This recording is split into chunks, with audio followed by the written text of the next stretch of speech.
Hello friends, स्वागत है आपका बीएड क्लासेस विद एसएसपी में। आज हम इस चैनल के माध्यम से CC5 यूनिट 1 से रिलेटेड जो क्वेश्चंस हमारे लास्ट क्लास में बचे थे उस क्वेश्चंस को हम करेंगे, जिसमें कि आपका यूटी 1 के क्वेश्चंस चल रहे हैं और आज हम इसके पार्ट 2 क्वेश्चंस करेंगे। मींस कि इसमें 3 क्वेश्चंस हैं जिस पे आज हम फोकस करेंगे। फर्स्ट क्वेश्चन है, what is the legal provision of special education? What is POA, right its function, and write a short note on IEDC. So ये 3 क्वेश्चंस आपके इंपॉर्टेंट क्वेश्चंस हैं। ये 3 क्वेश्चंस आप कह सकते हैं कि आपका यूटी 1 का एक तरह से बेस है। तो चलिए स्टार्ट करते हैं आज की video. First question is, what is the legal provision of special education?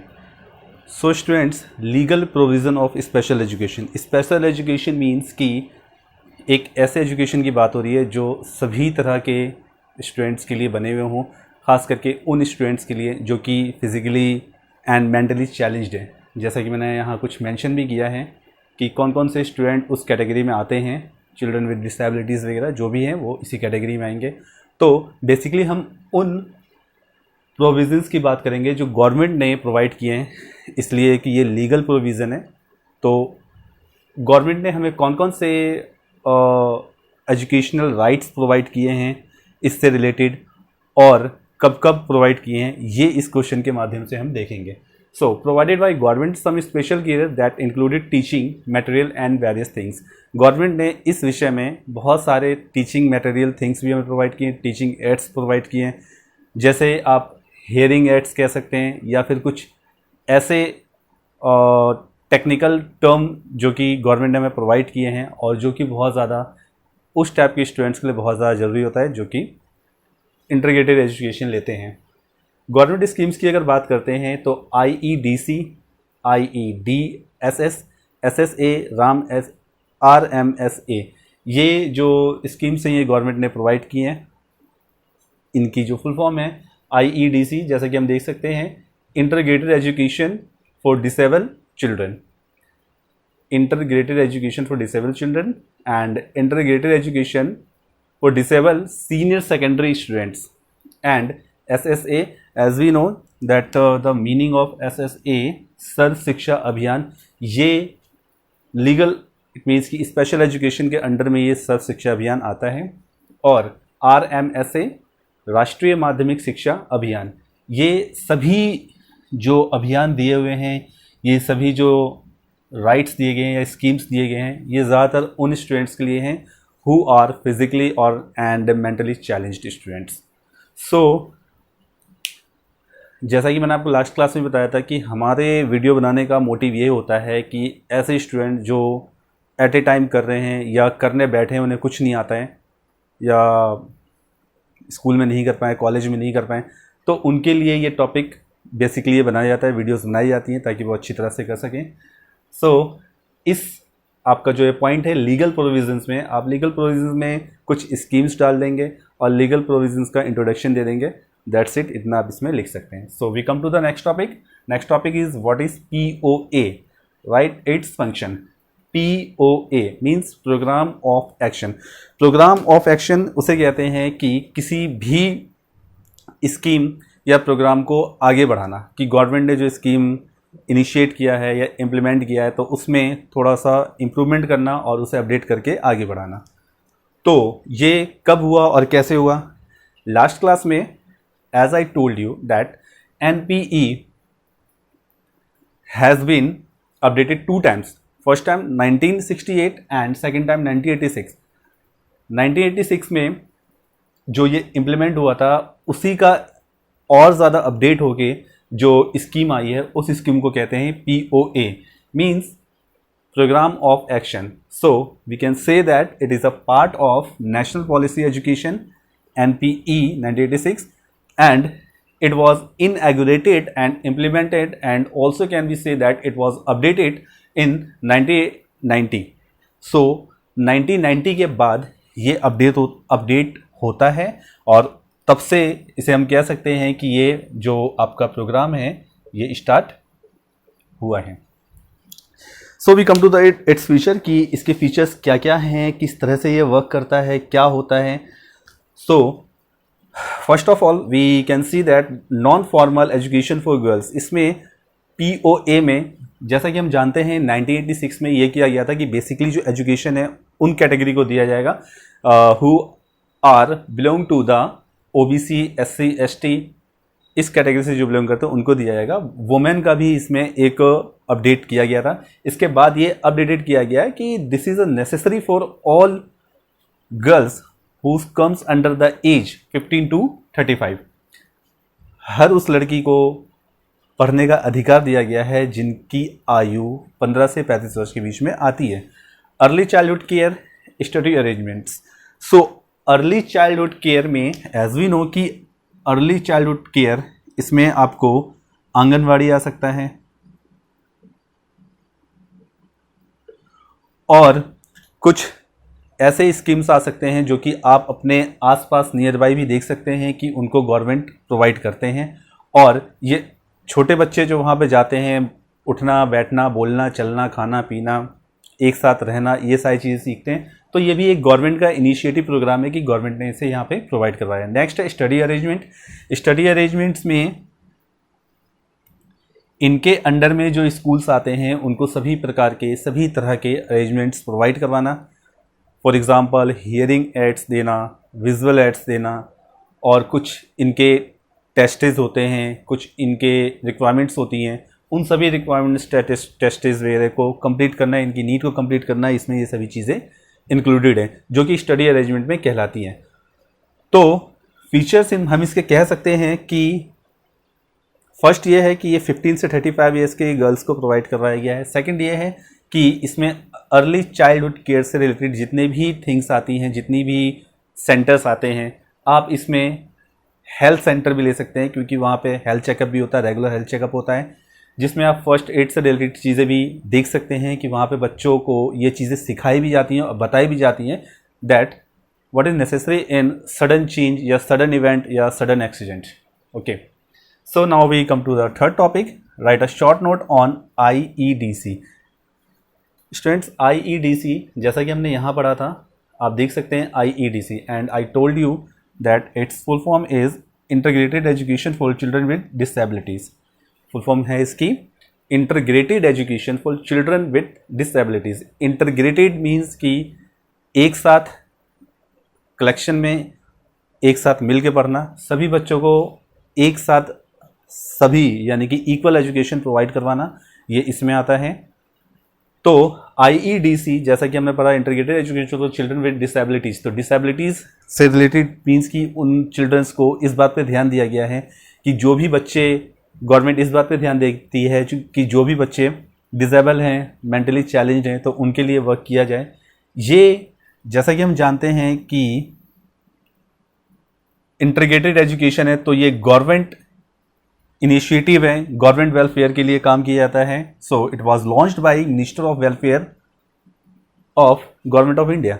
Minister of welfare यानी कि समाज सुधारक जो सोसाइटी होती है जो कि इंडिया भारत सरकार के अंडर में वर्क करती है, उसके अंडर में ये बना है for integrated education for physical and mental disable child. और मेन मोटिव ये है कि हम सबको साथ लेके चलेंगे। ये जो हमने अभी पढ़ा था SSA, ये इसी का पार्ट है। हम सबको साथ लेके चलेंगे और सबके लिए वर्क करेंगे, सबका विकास करेंगे।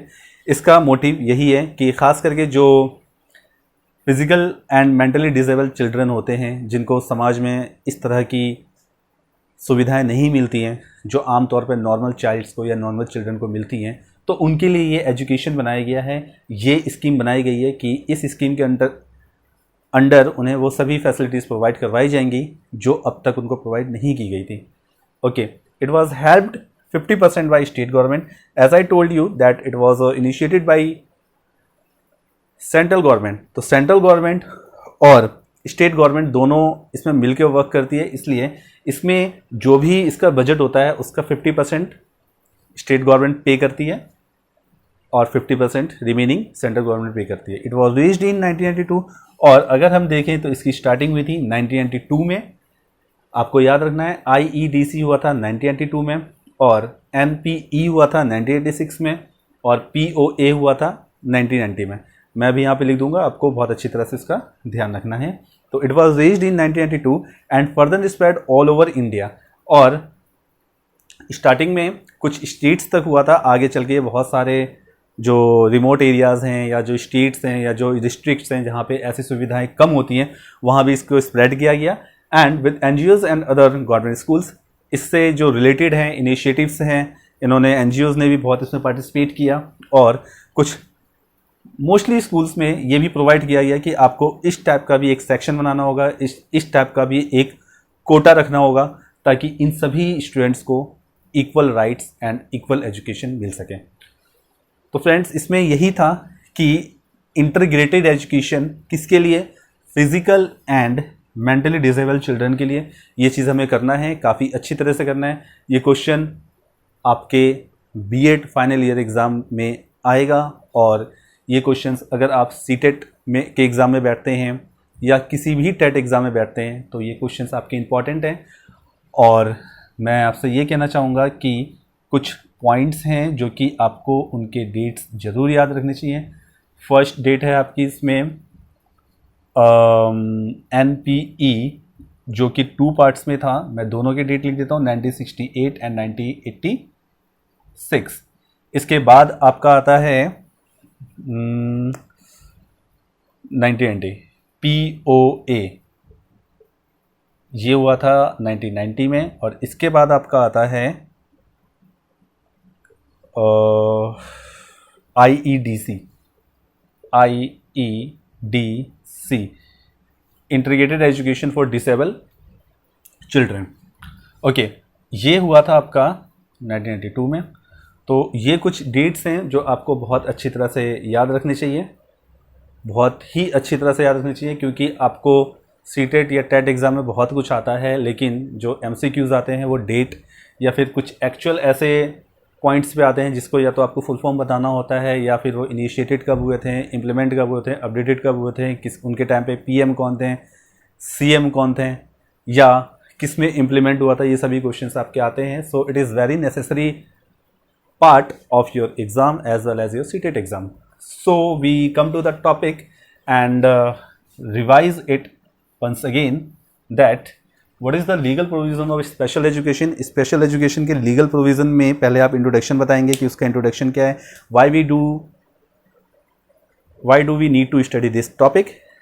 You have to tell the meaning and need of this topic. So you will write the meaning that provided by government some special care that included teaching material and various things. इससे पहले आप इसका थोड़ा सा introduction देंगे कि इसकी क्या नीड है। आप इसकी क्वांटिटी भी लिख सकते हैं कि डिसेबल पर्सनस या डिसेबल स्टूडेंट्स कितने हैं, उनकी क्वांटिटी भी लिखना आपको ज़रूरी होगा। उसके बाद you have to write the schemes कि गवर्नमेंट ने क्या क्या स्कीम्स बनाए हैं, IEDC, IEDSS, SSA, RMSA। ये और ये वाली जो स्कीम है ये को रिलेटेड है। एक जो होता है वो माध्यमिक लेवल पे है और एक जो होता है सीनियर सेकेंडरी लेवल पे है, कि उस टाइप के जो स्टूडेंट्स होते हैं उनको भी एक अलग केयर, अलग नीड की ज़रूरत होती है। तो आपको ये याद रखना है कि हो सकता है आपके एग्ज़ाम में क्वेश्चन आ जाए कि इसमें सिमिलैरिटीज़ क्या हैं, तो आप सिमिलैरिटीज़ लिख सकते हैं। नेक्स्ट है what is POA, writes its function. As we know that POA means program of action. Program of action, it is a part of NPE 1986. It is updated after 4 years। Update इसमें यह किया गया कि जो भी females हैं 15 से 35 के बीच में उनको राइट टू एजुकेशन दिया जाएगा और अर्ली चाइल्डहुड केयर पे वर्क किया जाएगा और स्टडी अरेंजमेंट्स उनको प्रोवाइड करवाए जाएंगे। स्टडी अरेंजमेंट मीन्स कि कुछ बुक्स या स्टेशनरी वगैरह उनको प्रोवाइड करवाया जाएगा जो कि फ्री ऑफ कॉस्ट होगा। So write a short note on IEDC पे हमें शॉर्ट नोट लिखने के लिए कहा जाए, then you have to write firstly you have to write its date and its need, और अगर ये किसी से इम्प्लीमेंट हुआ है या किसी से अपडेटेड हुआ है तो आपको वो ज़रूर मेंशन करना है। इसके बाद आपको ये बताना है कि स्टेट गवर्नमेंट का इसमें शेयर कितना होता है, और इसके बाद ये बताना है कि स्प्रेड किस तरह से हुआ, कहाँ कहाँ हुआ, किस किस विलेजेस में हुआ, किस किस टाउन में हुआ इंडिया के, ये आपको बताना है। और after that you can write some NGOs name कि इससे रिलेटेड कितने NGO वर्क कर रहे हैं। सो फ्रेंड्स, होप सो कि आपको ये टॉपिक आज का क्लियर होगा। इसमें 3 क्वेश्चंस थे। इस क्वेश्चन से रिलेटेड मैंने डिस्क्रिप्शन में लिंक सेंड किया हुआ है, लिंक डाला है, जिसको आप देख सकते हैं। काफ़ी अच्छी लैंग्वेज में उसमें आंसर इसके दिए हुए हैं, और भी क्वेश्चंस हैं उसको आप देख सकते हैं। और इन क्वेश्चंस में अगर आपको कोई भी प्रॉब्लम हुई हो तो आप कमेंट में लिख के ज़रूर सेंड करें। होप्स हो कि आपको ये वीडियो पसंद आई होगी, समझ में आई होगी। सो नेक्स्ट क्लास में नेक्स्ट वीडियो के साथ मिलते हैं। तब तक पढ़ते रहिए, अपना ख्याल रखिए और न्यू टॉपिक से टच में रहिए, क्योंकि एग्ज़ाम आपके बहुत जल्द आने वाले हैं। उसके बाद सीटेट एग्ज़ाम भी होगा। सो होप्स हो कि आप सभी क्वेश्चंस अच्छी तरह से करेंगे। कुछ जो पॉइंट्स अलग से दिए हुए हैं उनको भी अपने माइंड में रखेंगे, और कोई भी अगर प्रॉब्लम होती है तो आप मुझे कमेंट में ज़रूर लिखेंगे। सो फ्रेंड्स, मिलते हैं नेक्स्ट वीडियो में नेक्स्ट टॉपिक के साथ। तब तक अपना ख्याल रखिए, पढ़ते रहिए। Thank you.